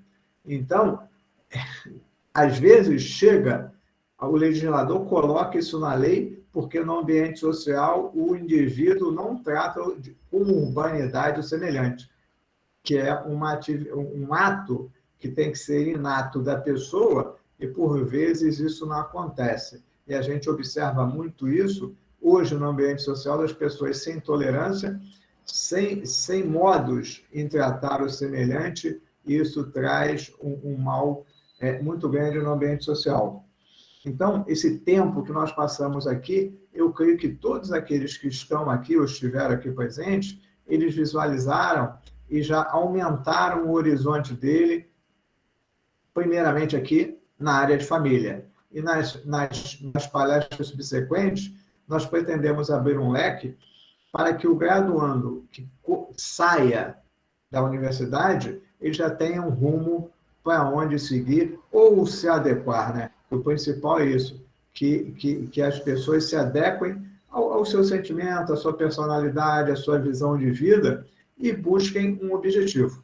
Eu agradeço muito a sua presença, mais uma vez, e pelo desenvolvimento que você apresenta, já está fazendo doutorado lá na UERJ,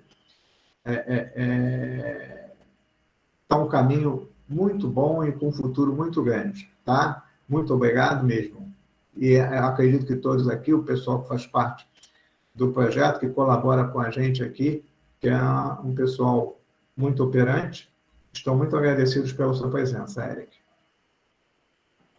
Muito obrigado a todos, obrigado, professor, pelas palavras carinhosas. A Bruna, ela foi monitor dela, eu conheço muita gente da UF por conta da monitoria, né?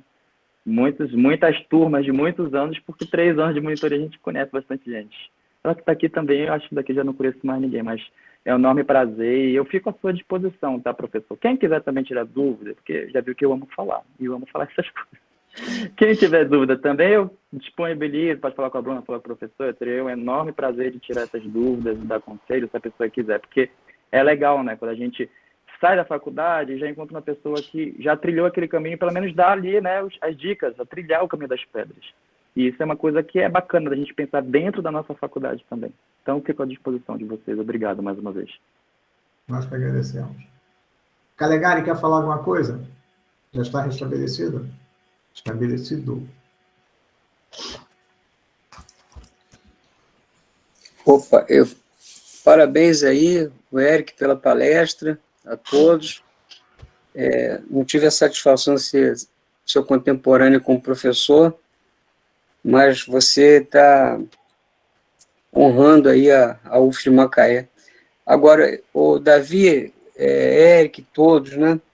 A palestra do Eric, não estranhe se um dia o Eric largar a advocacia e aparecer na UF como músico, porque eu acho que o centro que ele colocou ali é a pessoa procurar conhecer a si mesmo e ser feliz, né? Enquanto você estiver feliz, você se integra integralmente aquilo que você está fazendo. E o Eric, ele na profissão, na especialidade que ele escolheu do direito, ele também se sente feliz, né? Às vezes você está numa profissão, está bem sucedido materialmente, mas não está feliz. E você prejudica o seu próximo. Acaba caindo na questão da urbanidade no trato com as pessoas e tudo.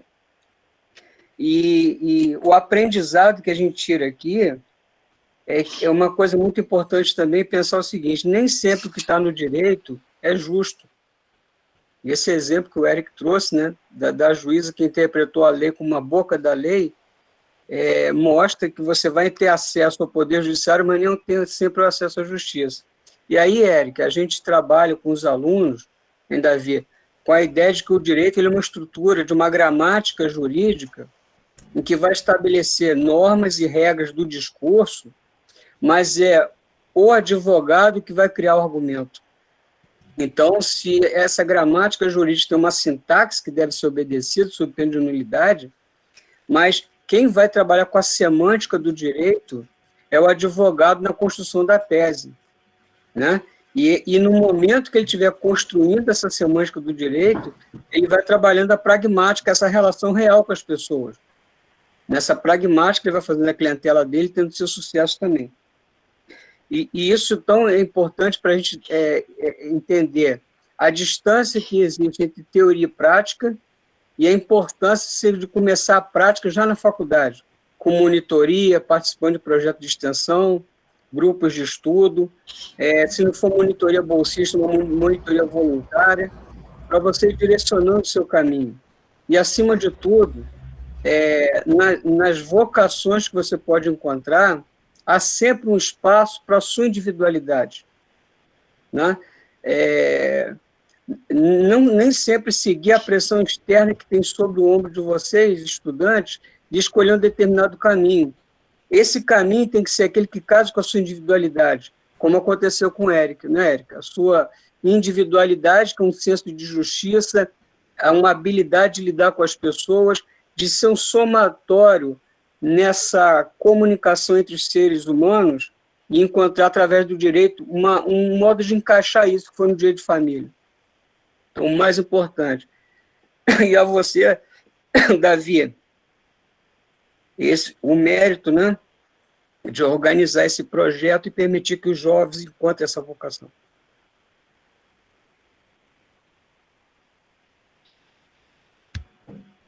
Nós estamos aqui para isso, né? Pelo menos o meu objetivo é esse. Nos projetos que eu traço, eu fiz já aqui na UF, nos nossos desenvolvimentos, é sempre voltado para o aluno, porque essa visualização de mostrar o caminho, mostrar a experiência. Até no início a gente estava conversando, o Eric ainda não tinha chegado, e o Eric fez até menção, você tem que separar e ter um distanciamento entre você, advogado, e o cliente. Não é só a mesa. Porque em determinadas áreas, eu dei um exemplo aqui, Eric, se permitir, de um conhecido meu que tinha um escritório enorme da área criminal, e uma vez eu fico surpreendido que ele chegou preso lá na Polícia Federal. Aí eu perguntei para os colegas, o que foi? Ele guardava a arma dos assaltantes da Caixa Econômica. Aí eu falei, mas o que é isso? Ah, não, eles pediram. Acabou com a carreira dele, o juiz deu uma pena a maior que podia ser dada, mesmo ele sendo primário, porque o juiz falou o seguinte: você é um operador do direito, você advoga, mas você não tem que ir para o outro lado. E o que eu estou julgando aqui não é qualquer um, eu estou julgando um advogado que conhece a lei. Então, por ele não fazer ou não colocar um espaço entre ele e o cliente, e não permitir determinadas intimidades, ele perdeu tudo. Isso não se aplica só na área criminal, é qualquer área, é aquilo que eu fez menção. Tem que ter um distanciamento. Você tem que ser ético e profissional e posicionar isso. É uma coisa interessante que eu aprendi na polícia. A primeira semana lá, o delegado que trabalhava comigo falou assim: posicione os outros para não ser posicionado. E aquilo ficou na minha cabeça. Porque você tem que... a lei é essa, então tem que ser feita dessa forma. Não pode ser de uma forma transversa para colaborar ou ajudar alguém. Porque quem vai assinar aquele auto-prisão em flagrante é você. E você vai ser responsabilizado lá na frente. Então, esse pensamento se adequa a qualquer área do advogado. Qualquer operador de direito, ele tem que visualizar e ver até onde aquilo vai respingar. E o que você trouxe aqui é uma realidade, a gente estava conversando no início, essa situação específica, que tem que ter um distanciamento. Eu falo para os alunos, vou fazer área criminal, você é advogado e traficante. Eu falo, olha só, você tem que fazer uma distinção entre você e o cliente, e você nunca vai deixar o cliente se aproximar de você, porque senão você vai se prejudicar. Então, é uma visualização que tem que ser demonstrada. Até o professor Galegari estava falando que vai ter uma palestra tratando disso. Eu falo, é muito oportuno passar isso para o graduando. A divulgação, por vezes, traz prejuízo. Né? Mais uma vez, eu quero agradecer ao Eric pela oportunidade, né? E pelo prazer de tê-lo aqui, o prazer de você, entre aspas, filho da UF Macaé, inaugurar esse projeto, trazendo o seu conhecimento, sua palestra, seu modo de ver a vida, que é o principal, né? Cada um vê a vida de uma forma, e tem gente que são mais iluminadas do que outros na demonstração daquilo que sentem e na sua exposição. Meus parabéns, tá bom? E não saia porque as meninas vão tirar foto da gente e depois eles vão te mandar. Tá joia? Mais alguém quer falar alguma coisinha? Eric? Ou já esgotou o tema? Só agradecer, ainda mais por saber dessa honra de estar aqui, né, dando o start no projeto de vocês. E aproveitem bastante, tirem bastante dúvida, porque essa é uma oportunidade que eu não tive na minha graduação. Adoraria ter tido, eu sei que muitos meus colegas também gostariam muito de ter, porque um direcionamento desde o início da faculdade pode fazer diferença na sua vida toda no final, né?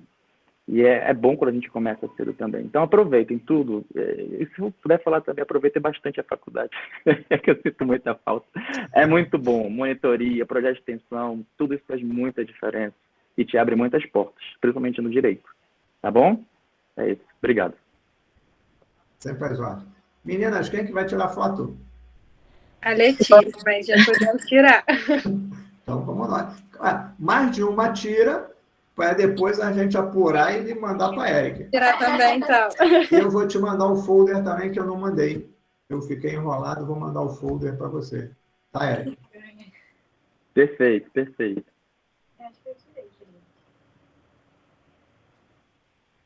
Deixa eu ver se foi.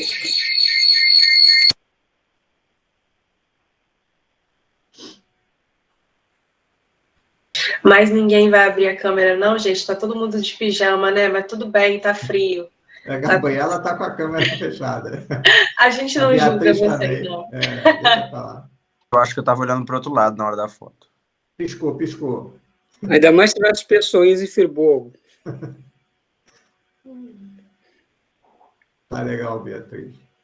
Foi? Ih, gente, não foi, não. Não foi, não? A verdade é agora. Quem quiser aparecer na foto. Consertou até a máquina. Gabi.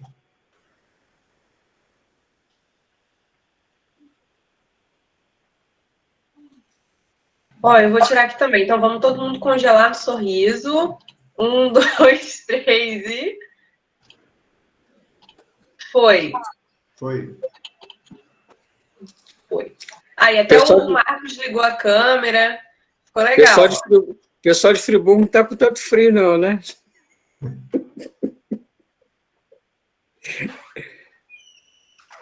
Eric, mais uma vez, muito obrigado mesmo pela sua presença, pela exposição, tá? Essa gravação depois eu mando para você e também vai ser disponibilizada no YouTube, porque em função de algumas restrições, né, do projeto, mas a gente vai publicizar isso mais no YouTube para que fique veiculado e atingir uma abrangência maior. No início, eu tinha conversado com os colegas aqui, que tem gente do Piauí, tem gente de Goiás, tem gente de São Paulo, várias pessoas, né, até de uma faculdade, acho que é de São Paulo, Unibras, né? Então, as pessoas descobrem, né? E se interessam. O principal é isso, é se interessar em querer aprender e ter uma visão de opções para a sua vida profissional. Tá joia? Obrigado. Perfeito, professor. Tudo de bom.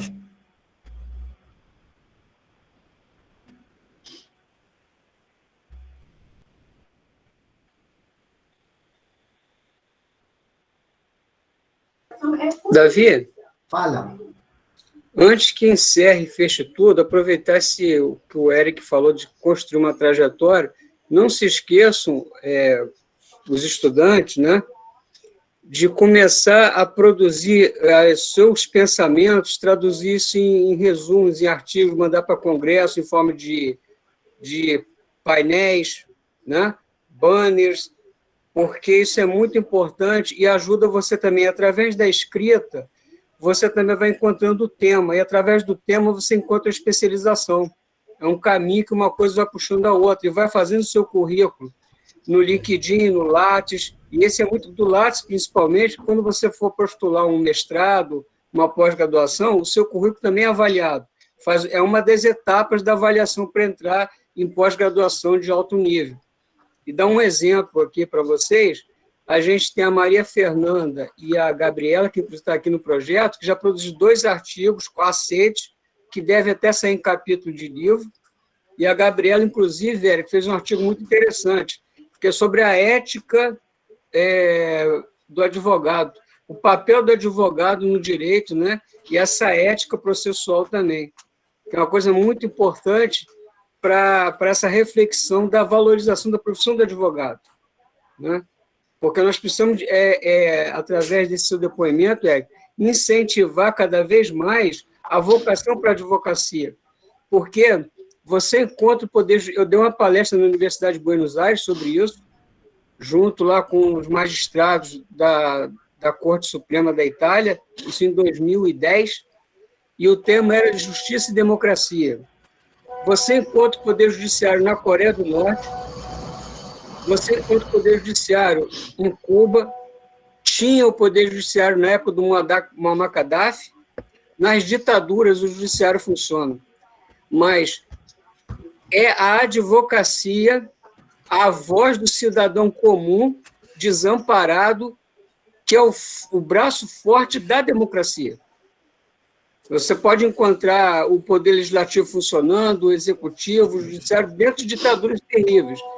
Mas, quando a advocacia age plenamente, é ela que vai ser o impulso da voz da sociedade para buscar a democracia. Então, precisamos incentivar, porque o nosso país ele é muito autoritário, você pode ver, é muito autoritário, porque nós ainda estamos procurando ver dentro do Estado e através do Estado. E precisamos dinamizar a esfera pública da cidadania. E, nesse ponto, a profissão da advocacia é muito importante para nós. Ok? Muito bem, os artigos, monitoria também me ajudaram muito, principalmente a monitoria que me ajudou. Então, os projetos de extensão, para quem tem interesse em fazer mestrado, doutorado, uma especialização, ajuda e muito. E a monitoria traz uma desenvoltura, né, para o monitor, e ele aprende, quando ele está repassando para os colegas, ele aprende muito mais que os colegas, e essa interação dá como se diz, uma firmeza, uma tranquilidade em conversar em público, que às vezes é uma coisa, tem gente que é tímida. Eu lembro de uma colega, não sei se era contemporânea tua, que foi monitora, e ela não falava nas minhas aulas. Eu perguntava as coisas a ela, ficava fazendo, e aí, o que tu acha? O que tu acha? Ela muda. Aí ela fez monitoria, ela era monitora voluntária. Aí, em 6 meses, ela começou a falar em sala de aula. Eu falei, o que deu em você? Deu uma monitoria. Agora eu falo, agora eu converso. É uma maneira de extravasar, de ficar descontraído e para atividade profissional. A prática de convívio, de falar, de conversar. E eu até brincava com ela. Olha só, o operador de direito, ele fala um monte de abobrinha, mas fala. Tem que falar. O juiz quer saber. E aí, doutor, o que o senhor tem a falar? Você vai ficar olhando para a cara dele, ele olha para a sua cara. E ela depois começou a... Graças à monitoria que eu fiz, eu fiquei extrovertida. Até falou, arranjei até namorado. Aí você escuta de tudo. Que bom para ela. Bom para ela. Aí você escuta de tudo. E é uma realidade isso que você fala. Tá? Inclusive, eu estou aberto a monitores voluntários. Quem eu puder ajudar para crescer, eu ajudo. Tá bom. Só que as regras agora são outras da monitoria voluntária. Ele tem muito mais responsabilidade que a monitoria com bolsa. Hein? Toma cuidado. Então, pessoal, encerramos? Ok, então. Muito prazer em conhecer todos e até a próxima. E mais uma vez, muito obrigado, Eric. Tudo de bom para você na sua atividade profissional. E qualquer coisa, estamos à disposição de você. Qualquer coisa, se eu perder o contato, também, eu perturbo a Bruna, que a Bruna... Pode. Até artigo a gente está publicando na OAB. A Bruna que maravilha. Assim, vamos escrever, profinho. Vamos escrever. Ela é animada. Aproveita ela. E precisando de qualquer coisa, professor, estamos aí à disposição. Tá bom, professor Calegari também. Enorme prazer em conhecer você, tá? Espero que a gente possa se encontrar mais vezes. Prazer foi meu, Eric. O projeto que tiver até o final do ano, tem umas coisas aí, entro em contato com você também. Tá bom, com certeza, estamos aqui. Já tem um convite para você aí. Pode fazer, com certeza. Gente, meus amigos, boa noite a todos, tá? Boa noite. Bom final de semana a todos. Obrigada, Eric. Boa noite, viu, pessoal? Boa noite, Eric. Boa noite, professores. Boa noite. Tudo de bom. Pessoal, um minutinho só para a gente conversar aí. Professor, o pessoal do projeto? Só o projeto. Ah, então acho que pode encerrar a gravação, né? Porque isso aqui vai para o YouTube. Com certeza. Peraí. Bem lembrado, hein? Sempre eu esqueço de algum detalhe desse da gravação.